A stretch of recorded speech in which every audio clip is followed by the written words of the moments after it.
Good morning everyone. It's cooking time. My menu today is I'm gonna fry the salmon using butter. First, I need to fry the garlic. Instead of using oil, I use butter to cook the salmon.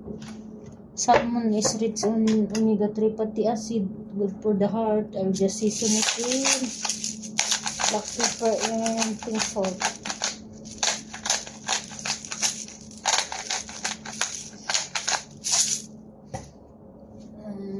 This is healthy. Salmon is rich in omega-3 fatty acid, good for heart health and for blood circulation, anti-hypertension.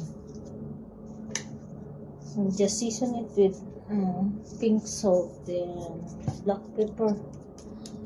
This is nice if we put rosemary, but they don't like the taste of the rosemary. That's why I just use the black pepper and pink salt. And then I use butter instead of oil. Anyway, that's all for now. If you like my video, don't forget to click like, heart, leave a comment or suggestion. And of course, don't forget to share and subscribe. Thank you very much. Bye.